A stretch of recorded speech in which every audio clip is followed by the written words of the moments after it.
I, this story has to be told. People have to know what we're dealing with. This was a processing center where these children were being prepared for food to feed these mantis.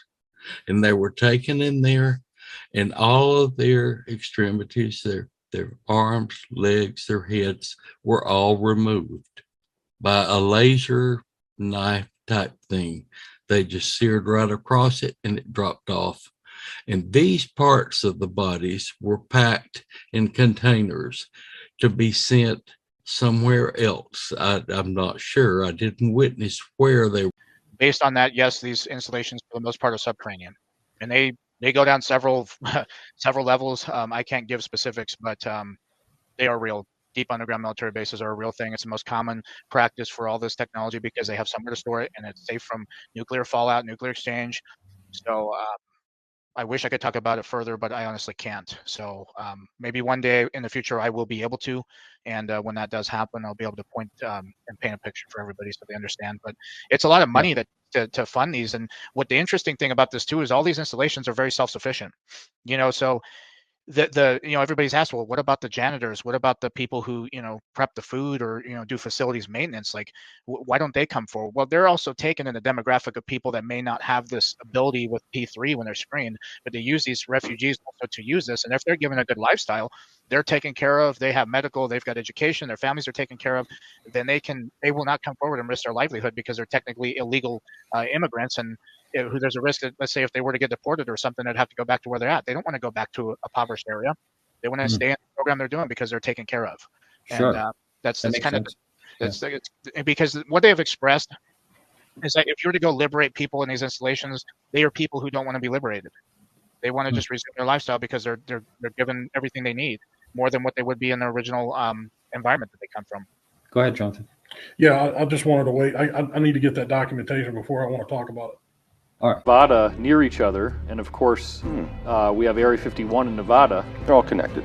So, have you ever ridden the sub-shuttle system? Only from Sandita to Los Alamos, and I might have went to Dulce and back, but I don't know where it stopped. Because they had to do something. There's 4 of them. And Four of what? These maglev type trains. Okay. But there's, from what I just recently heard, they're all like upgraded, updated, and completely different. More like a vacuum tube magnet thing. And that's some other.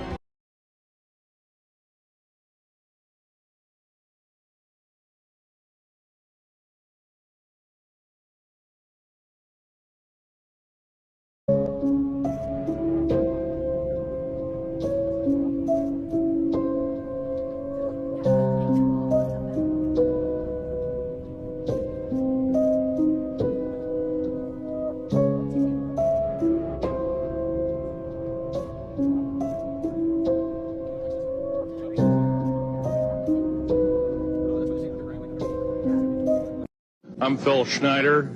I spent 17 years in black budget programs, government geologist, as engineer, structural engineer with aerospace applications, self-taught metallurgist. In working with the black projects, I was involved in something very controversial, almost totally unbelievable to most of you. I was involved in building another base inside of Dulce, New Mexico, which is Los Alamos Laboratory. On the southwest part of the Archuleta Mesa, we were in the process of the early stages of building. We drilled 4 large tunnel-like holes. Some of them ran 2.5 miles under the surface. Anyway, after we drilled all 4 holes, it took about 2 days to drill all 4 of them. And when you build an underground base, you drill 4 basic holes, and then you build called stopes or cross-member holes across, and then you use blasting equipment, and you literally blast out or tunnel out or deflagrate or melt rock out. The equipment kept coming up broken. So we wanted to go down and we wanted to send somebody down there, a human observer, or human observers in this case, to find out what was going on.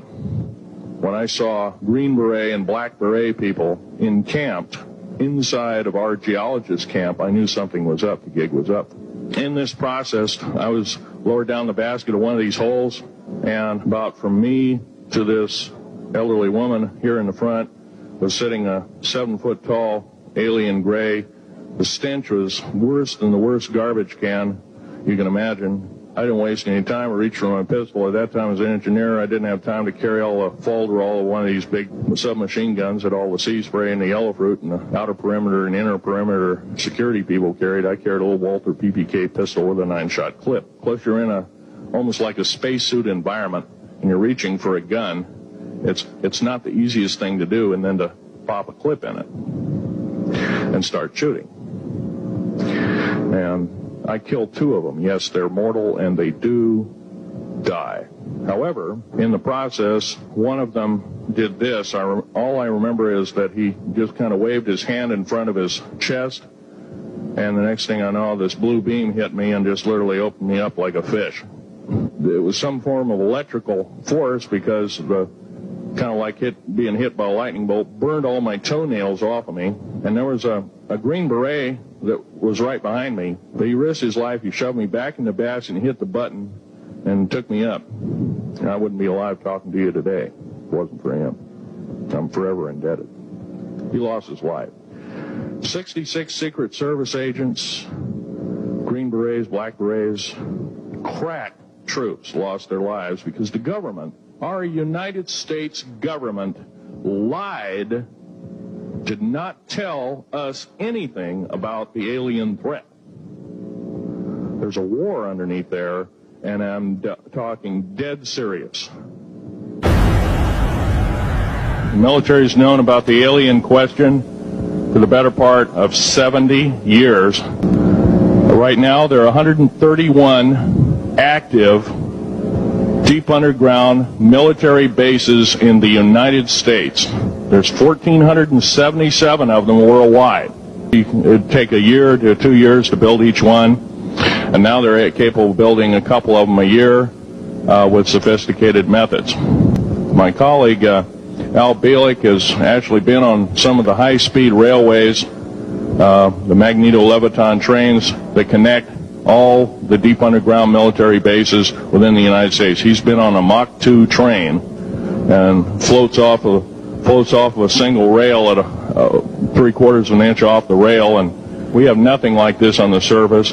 Groom Lake is where the infamous Area 51, S4, S2, it was later become the most secret base in the United States. We built 9 underground military bases there, each with an average capacity capable of basically a city underground, roughly 4¼ cubic miles hollowed out underground.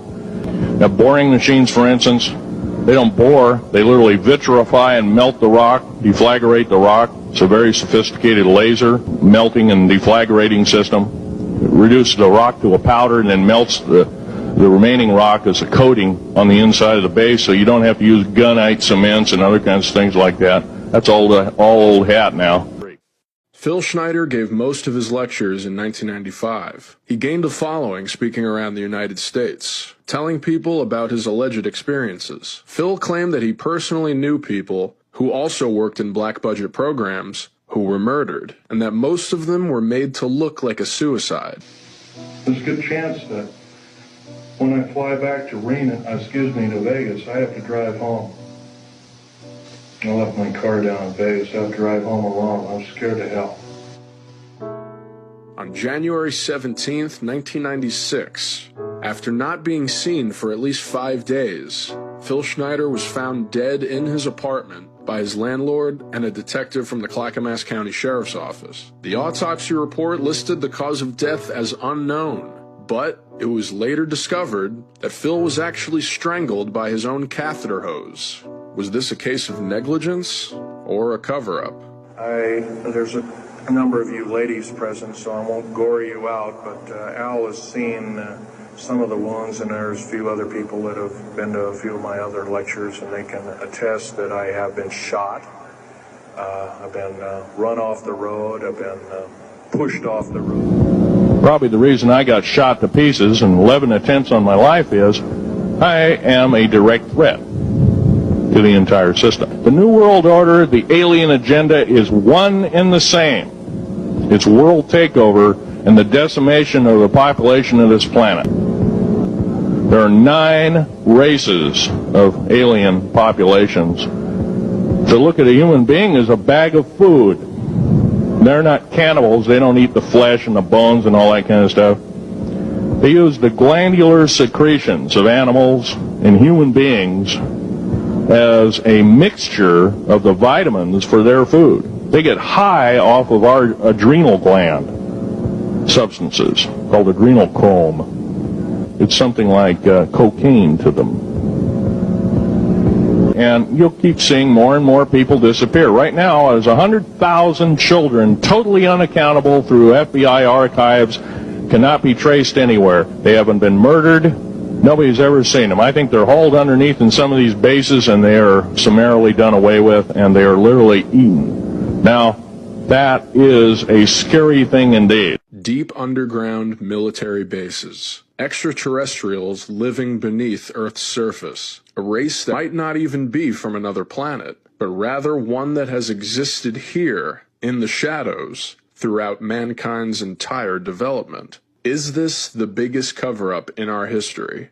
Or just another conspiracy theory? We still have no definitive proof that any of these claims are true, which is all the more reason why this just might be one of the greatest journalistic responsibilities of our time. And I'm not asking you to believe me in toto. I am asking you to seriously do enough homework that you can go out in through the public record, through the congressional records, find out who's voting for what, and go from there. Do your own program. Do your own agenda. And do your own speaking out. And if enough of us do this, there is some saving grace.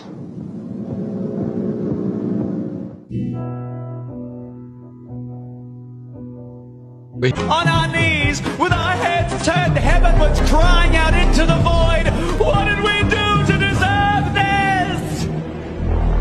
Well, we ruined the planet, we dispossessed, imprisoned and slaughtered First Nations people, we enforced gender roles, we systemized rape, racism, misogyny, transphobia, homophobia, ableism, classism and unsustainable food industries.